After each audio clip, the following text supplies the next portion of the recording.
I thought, well, maybe there's some new hams out there, and they're not really belong to a club, so they cannot participate in field day. Well, yes, you can. You can actually go online to the ARRL website, and you can go on their locator and find clubs in your area that are having field day and just show up. And I bet you if they have a go-to station, you'll get to operate. But if you can't or don't want to go out or are afraid to go show up at one of these field day sites, you can actually operate from your home. And I have a little graphic there, Brian, if you want to show that, of all the different classes for field day and kind of go over that real quick if we have time. Now, there's different class levels. Most groups are a Class A level. That's for clubs or non-clubs. If it's 3 or more people and you are not using commercial power. So it can be a generator, it can be batteries, it can be solar. But if you do use just battery, if you go with the Class A battery level, then you cannot use a generator. It has to be battery, solar power, a bicycle that powers your radio, anything like that. Now, if there's 2 people or less, it's the exact same as Class A, except it's called Class B. All the other rules pertain. You cannot be in your home or anything. You have to be at a site specifically set up for field day. 2 or less people, not using commercial power, and you're a Class B. Also, you can do Class B battery as well. Now, if you're in your car or mobile, you can be a Class C, but a lot of you new hams, get out there and be a Class D. And you're just using your commercial power from home. Now, if you are a Class D, you cannot work other Class D stations. Otherwise, it's just a regular old contest. Or you can be in your home and just make sure all your radio equipment and everything is plugged into a generator. And then you're a Class E. And then there's also Class F, which is the EOC or Emergency Operations Centers, which are usually more government-type centers and operations. Now, the number you add to that is the number of HF stations you have. So if you have 4 radios that are going simultaneously or can go simultaneously go at the same time, then you would be a 4, say, alpha, something like that. Now, if you're any of these other stations, you can also get what we call those free stations. You can have a get on the air station or go to station, and that one has to be a call sign that is different from your field day call sign. So that's an extra station you can have at your thing, and say you had 3 radios and you're a 3 alpha and you set up the go to station, you still remain a 3 alpha. Now, you can also, in addition to that, have a VHF station, and that's why I was talking about 6 meters. If you want to put a radio in a tent somewhere at your 3 alpha station and have it set up for 50 megahertz or higher, and with the way 6 has been acting lately, 50 megahertz is probably going to be the money band for that VHF station. That's also a free station, so you still would be in the 3 alpha class if you have your 3 radios on HF, another radio on 2 meters, maybe for GOTA under a different call sign.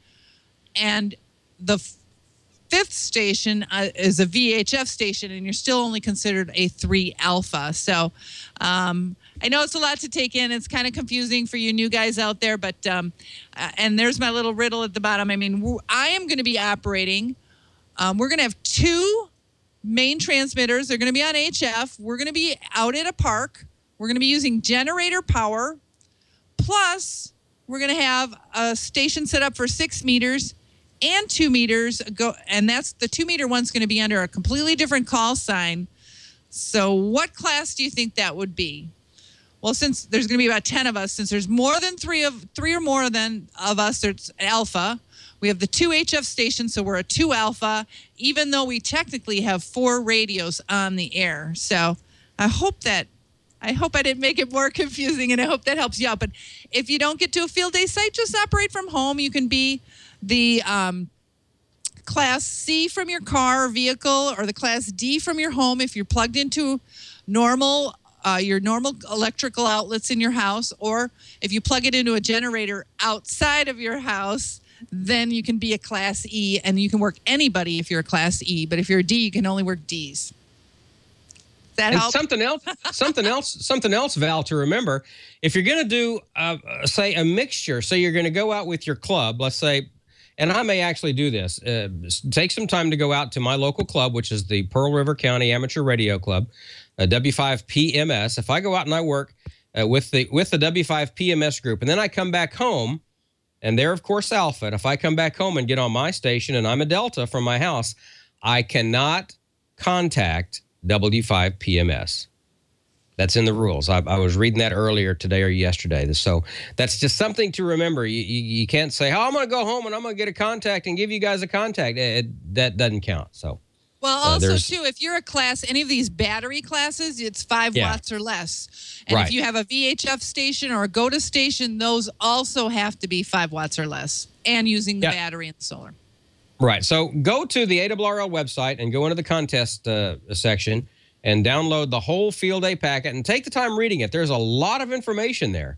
You got to follow the rules, obviously, just like any other contest. But, there's a reason why field day is the most popular contest around is because it's so much fun. And anybody can get out and do field day. You don't have to have a kilowatt station and a huge antenna farm. You can do it from your car and have a whole lot of fun. You can do it QRP with a wire up in the air and have just a ton of fun. So get out and enjoy field day, make some contacts. And, of course, the main thing, what field day is emergency preparation. So, we're in hurricane season down here, and we're coming up on the 10th anniversary of Hurricane Katrina, August 29th.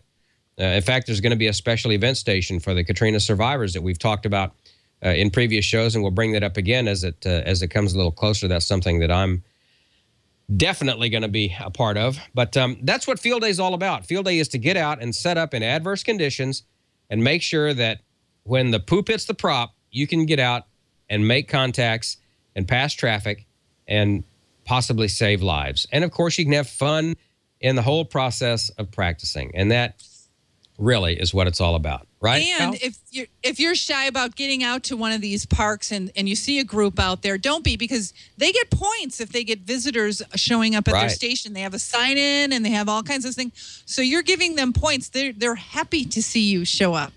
And usually the food is amazing.